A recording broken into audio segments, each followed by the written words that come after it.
தோழர்களே, இந்த ஒரு பதிவில் நம்ம என்ன பார்க்க போறோம்னா, ஒரு பக்கம் உதயநிதி ஸ்டாலின் அவர்கள் கைது செய்யப்பட்டு வண்டியில் கூட்டு போயிட்டு இருக்காங்க. எங்க தஞ்சாவூர் கூட்டு போயிட்டு இருக்காங்க. ஃபுட்டேஜ் பாருங்க, நல்லா இருக்கும். ஓகே, வண்டியில் உட்காந்து போயிட்டு இருக்காரா, இதை பற்றி தான் இந்த வீடியோவில் நம்ம பார்க்க போறோம். ஏன் இதை பற்றி நம்ம பேச வேண்டிய தேவை இருக்குன்னா, அப்படியே நம்ம பக்கம் திருப்புறாங்க. உதயநிதி ஸ்டாலின் அவர்கள் ஏதோ நல்லவர் மாதிரியோ, நம்ம ஏதோ ஒரு மேலே பொய் கேஸ் போட்ட மாதிரியோ, அதாவது நடைமுறைக்கு ஒவ்வாத விஷயங்களை நம்ம செஞ்சுக்கிட்டு இருக்கிற மாதிரி ஒரு நரேட்டிவை செட் பண்ணுறாங்க. இந்த நரேட்டிவை இந்த வீடியோவில் உடைக்க வேண்டிய தேவை இருக்குங்கிறதான் இந்த வீடியோவில் நான் பேச போகிறேன். இந்த வீடியோவில் 3 பாயிண்ட் தான் நான் பேச போகிறேன். வளவள குளக்குளெல்லாம் நிறைய மேட்டர்லாம் பேச போகிறதில்ல. ஒன்று, உதயநிதி ஸ்டாலின் அவர்கள் கைது செய்யப்பட்டது சரியா தவறா அப்படிங்கிறத பற்றி தெளிவாளமாக பேச போகிறோம். நம்பர் 1. நம்பர் 2, திமுகவினர் இதை மாற்றிக்கணும். திமுக மட்டும் கிடையாது, தமிழக அரசியல் களத்தில் தாவேக தொண்டனாக இருக்கக்கூடிய நானே இந்த வேலையை பார்த்தாலும் தமிழகத்தோட முதலமைச்சராக இருக்கக்கூடிய விஜய் அவர்கள் ஒரு பெரிய போராட்டத்தை முன்னெடுத்துக்கிட்டு இருக்காங்க. பெரிய போரை செஞ்சுக்கிட்டு இருக்காங்க. அதற்கு நானே அந்த போருக்கு எதிராக நின்னேன்னா எனக்கும் இதான் கதி. எதிர்க்கட்சி தலைவராக உதயநிதி ஸ்டாலின் அவர்கள் இருந்தாலும் அவருக்கு இதான் கதி. போரை நடத்துறது ஜோசப் விஜய் அப்படிங்கிறத நான் ரொம்ப தெளிவாக சொல்லிடுறேன். விஜயன்னா அந்த போரில் நிச்சயமாக ஜெயிக்கணுங்கிற என்னுடைய எண்ண ஓட்டத்தையும் பதிவு செஞ்சிடறேன். இது 2வது பாயிண்ட். 3வது பிரதானமான விஷயம் என்னன்னு சொல்லி கேட்டிங்கன்னா, இவரை கைது பண்ணுறாங்க. பொதுமக்களை போய் திமுககாரன் தாக்கிட்டு இருக்கான். வீடியோ பார்த்தீங்கன்னா நெல்லையில் நடந்ததை நான் அந்த வீடியோவில் இன்க்ளூட் பண்ணுறேன். பொதுமக்களை எதுக்கே போய் அடிக்கிறீங்க? உங்களால் கைது பண்ணாங்கன்னா சட்ட ரீதியாக சந்திங்க. பொதுமக்களை போய் தாக்குற அதிகாரம் உங்களுக்கு யார் கொடுத்தது? இது என்ன நடந்தது? எங்கே அடித்தாங்க? என்ன கதைங்கிறத பற்றி தெளிவானமாக அந்த ஒரு பதிவில் பார்க்கலாம். 3 விதமான செய்திகள், 3 விதமான புரிதல்கள் ஒன்றா தெளிவானமாக பார்க்கலாம். உற்சாக வணக்கங்கள். வாங்க பதிவுக்குள்ளே போகலாம். இப்போ முதல் விஷயம் தோழர்களே, இவர் தஞ்சாவூரில் பேசினார். தஞ்சாவூரில் காவல்துறையில் வந்து புகார் கொடுத்தாங்க. அந்த புகாரை கூட நான் சைடில் போடுறேன். ஒரு வார்த்தை மிகைப்படுத்தப்பட்ட வார்த்தை அதில் இல்லைங்க. என்ன உதயநிதி ஸ்டாலின் அவர்கள் பண்ணாங்களோ அந்த புகாரை நான் படித்து பார்த்தேன். அது மட்டுமே அந்த புகாரில் இருக்குது. அந்த புகார் அடிப்படையில் தஞ்சாவூர்லேருந்து போலீஸ் வந்து உதயநிதி ஸ்டாலின் அவர்களை கைது பண்ணி இன்னைக்கு கூட்டு போகிறாங்க. ஒரு நாகரிகமான மரியாதையான அரசியல்வாதி என்ன பண்ணுவாங்க? இப்போது ரொம்ப தெளிவாக பண்ணுவாங்க.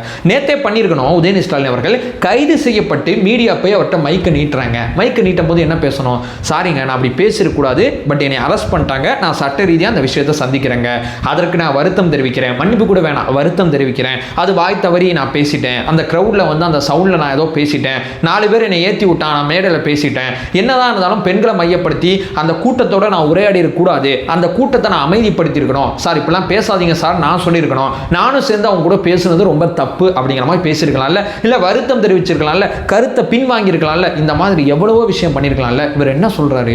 அப்பெல்லாம் நான் பேசவே இல்லை, காப்பி பேஸ்ட் பண்ணி ஒட்டிட்டாங்க, நீங்கள் வேணால் எடுத்து பாருங்கள், நீங்கள் வேணால் செஞ்சு பாருங்கள். நேத்தாங்க பேசினாரு, நேத்தான் பேசினாரு. ஊர் முழுக்க இருக்கக்கூடிய நம்ம அத்தனை பேருமே லைவில் பார்த்தா அவர் என்ன பேசினாருன்னு சொல்லி ஏகப்பட்ட வீடியோ சோஷியல் மீடியாவில் இருக்குது. நான் அப்படி பேசவே இல்லை, எங்கே தண்ணி வருமோ அங்கே தண்ணி வருதுங்கிற மாதிரிலாம் நான் எதுவுமே பேசலைங்கிற மாதிரி ஒரு விஷயத்தை பேசுகிறாரு. காப்பி பேஸ்ட் ஏன்னு சொல்லி இன்னைக்கே நீங்கள் இப்படி ஏமாத்துறீங்களே, அப்போ நான்லாம் சின்ன பிள்ளையா இருக்கும்போது நீங்களாம் கருணாநிதி காலத்தில் எந்த அரசியலாக பண்ணியிருப்பீங்க? நினச்சி பார்க்கும்போதே என்னோட அப்பா அம்மாலாம் பார்த்தாவே எனக்கு பயமா இருக்கு.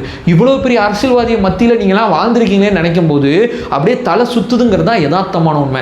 இன்னைக்கே இப்படி போய் சொல்றாரு. நேத்திக்கு இன்னைக்கு நடுவில் 12 மணி நேரம் கூட கிடையாதுங்க அவர் கைது செய்யப்பட்டதுக்கு, அதுக்குள்ளே இவ்வளவு பெரிய பொய்யை சொல்றாரு, காப்பி பேஸ்ட்னு சொல்லி. அதுக்கப்புறம் என்ன சொல்றாரு? உங்களை கைது பண்ணிட்டாங்க, உங்களுக்கு எப்படி இருக்கு அப்படின்னு கேட்டால் எனக்கு காமெடியா இருக்குங்க. இவர் காமெடியா இருக்கான். அதாவது இவ்வளவு தூரம் ஒரு பெண்களை பற்றி இவ்வளவு தரைக்குறைவாக பேசுறீங்க, அரசியலுக்கு அப்பாற்பட்டு அரசியலில் இருக்கிறவங்களை அசிங்கப்படுத்தணும், மரியாதை இல்லாமல் பேசணும்னா ஏன் பெண்களை பயன்படுத்துறீங்கிற குற்றச்சாட்டை முன் வச்சு ஏன் இப்படி தப்பா பேசுறீங்கன்னு சொல்லி தஞ்சாவூர்லேருந்து போலீஸ் வந்து இவர் அரெஸ்ட் பண்ணி கூட்டு போனா இவர் காமெடியா இருக்கான். எங்க கெத்து காமிக்கணும், எங்க கெத்து காமிக்க கூடாது, எங்க வந்து நம்ம மன்னிப்பு கேட்கணும், அதாவது நான் ஒரு முடிவு எடுத்தா அந்த முடிவில் தெளிவா இருப்பேன் அப்படின்னு சொல்லி நிறைய பேர் சொல்லுவாங்க, நான் எடுக்கிற முடிவு கரெக்டா இருக்குங்கிற மாதிரி சொல்லுவாங்க. ஆனா அதே நேரம் ஒரு நல்ல அரசியல்வாதி தப்பான ஒரு விஷயத்தை செய்ய போய் ஒரு விமர்சனம் வந்தா விஜய்னா எவ்வளவு விமர்சனங்களை தன்னை மாத்திக்கிட்டாருங்கிறது எல்லாருக்குமே தெரியும். அதே நேரம் ஒரு போல்ட்னஸும் ஒரு அரசியல்வாதிக்கு தேவைதான். தப்பு நடக்கும்போது அதை அக்செப்ட் பண்ணிக்கணும். இப்போ வரைக்கும் இந்த வீடியோ நான் பேசுற வரைக்கும் உதயநிதி ஸ்டாலின் அவர்கள் அவர் பண்ணது தப்புன்னு சொல்லி அவர் கட்சிக்காரங்க, மாற்று கட்சிக்காரங்க, அதிமுக இருக்கிறவங்க, பாஜக இருக்கிறவங்க எல்லாருமே கண்டிச்சாலும் நான் அப்படி பேசவே இல்லை அப்படின்னு சொல்லி அவர் பேசுனதே வேற ஒரு டோனுக்கு மாத்துறாரு. பாத்தீங்களா? இதுதான் இங்க ரொம்ப ரொம்ப தப்பா இருக்கு. இது வரைக்கும் இவர் கைது செய்யப்பட்டதை ஏன் எனக்கு ரொம்ப கோவம் வந்துகிட்டே இருக்குன்னா, இவ்வளவு மட்டமான ஒரு அரசியல்வாதியா அவர் இருக்காரு. என்னதான் வாரிசா இருந்தாலும் ஒரு கிட்டத்தட்ட இவருக்கு ஒரு குறிப்பிட்ட வயசாகுதுங்க. அந்த வயசு அடிப்படையில் நம்ம அப்படி பேசியிருக்க வேணாம். இல்லை, மனுஷனா தப்பு பண்ணுவாங்க, நான் இல்லைன்னு சொல்லலை. அந்த தப்பை அக்செப்ட் பண்ணிக்க மாட்டாங்களே அரசியல்வாதி, எதிர்கட்சி தலைவர், அதெல்லாம் தாண்டி ஒரு மனிதனா நான் அப்படி பண்ணிருக்கூடாதுங்கிறதான முதல்ல வர்ற வார்த்தையா இருக்கும். அந்த வார்த்தையை அவர் சொல்லவே இல்லைங்கிறது நான் சொல்ல வர்ற முதல் பாயிண்டா இருக்கு. இது நம்பர் 1. இப்போ நம்பர் 2, சரிங்க, இவர் அரெஸ்ட் பண்ணது கரெக்டாக தப்பா அப்படிங்கிற விவாதம் போயிட்டு இருக்கு. நிறைய பேர் வழக்கு பதிவுக்கு ஒத்துக்கிறாங்க, அவர் தப்பா பேசிட்டாரு, பட் அரெஸ்ட் கரெக்டா அப்படிங்கிற விவாதம் நடந்துகிட்டு இருக்கு. இப்போ நான் இன்னொன்று ஃபுட்டேஜ் போடுறேன், இந்த ஃபுட்டேஜை பாருங்களேன். இன்னைக்கு என்ன அவசரம்? ஜெயலலிதா காலத்தில் நாங்கள்லாம் பேசியிருக்கிறோம், எடப்பாடி காலத்தில் பேசியிருக்கோம், எம்ஜிஆர் காலத்திலே பேசியிருக்கிறோம். ஆனால் ஒரு வழக்கிலே கூட என் மீதே 16 கேஸ் ஜெயலலிதா கேஸ்ல போட்டாங்க. ஜெயலலிதா அவதூறு வழக்கு. ஆனால் ஒரு வழக்கிலே கூட நான் கைது செய்யப்படவில்லை. தளபதி மேல 40 வழக்கு இந்த கேஸ் முடியும் போது ஒரு வழக்கிலே கூட கைது செய்யப்படவில்லை. ஆக இது போல அவதூறு வழக்கு பேச்சில் வழக்கு போட்டு கைது செய்யறதே கிடையாது. இது வந்து ஆர்எஸ் பாரதி அவர்கள் ஒரு விஷயத்த சொல்கிறாங்க. என்ன சொல்கிறாங்க?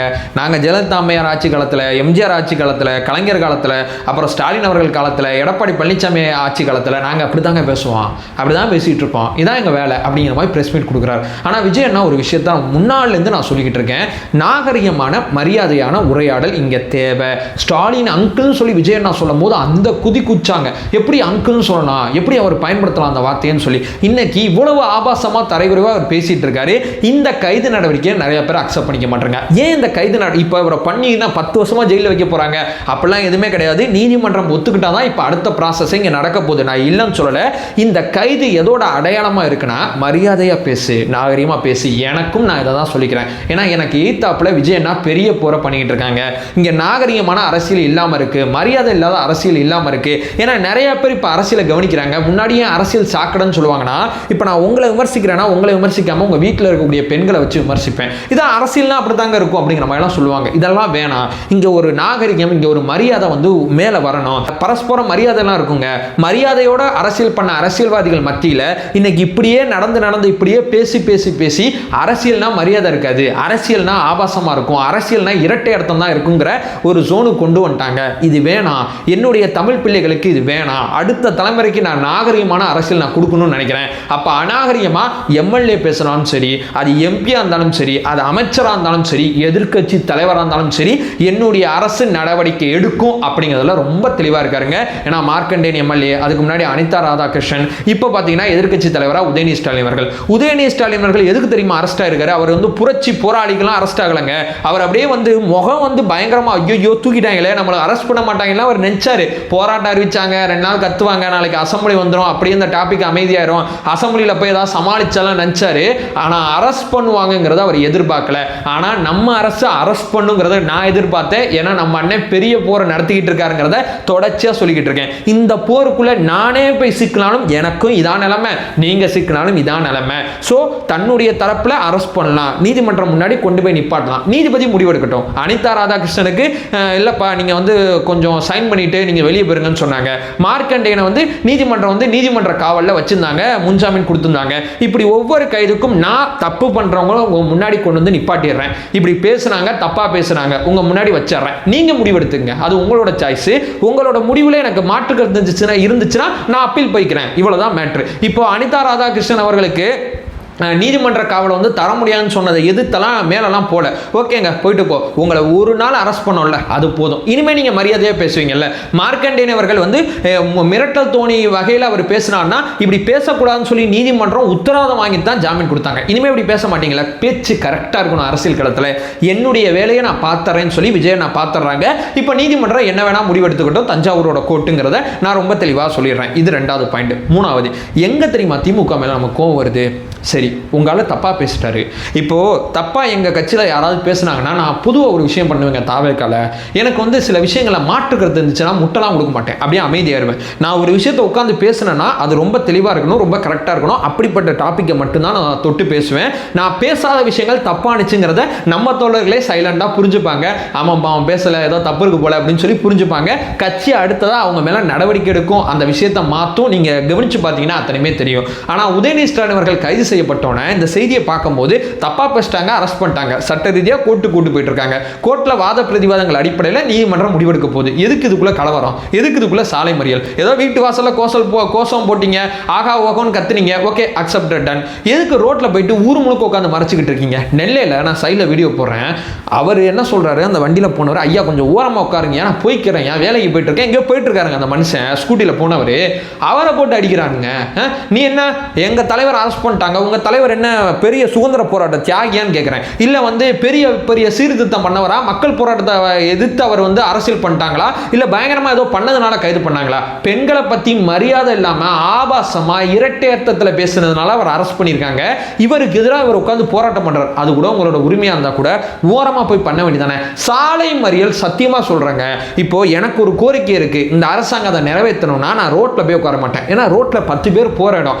ஓரமா உட்கார்ந்து பதாகை பிடிப்பேன். வேற சில வழிகள் இருக்கும், அந்த வழிகளை நான் செய்ய போறேன். ரோட்ல போய் உட்கார்ந்துட்டு பொதுமக்களுக்கு இடையூறு கொடுத்துக்கிட்டு ஏன்பா இடையூறு கொடுக்குறேன்னு சொல்லி ஒரு பொதுமக்கள் கேட்டா அந்த பொதுமக்களே போயிட்டு ஸ்கூட்டியை போய் மிதிக்கிறது, அந்த மனிதரை போய் தாக்குறதுனா உங்களுக்கு எவ்வளவு அரகன் இருக்கும்.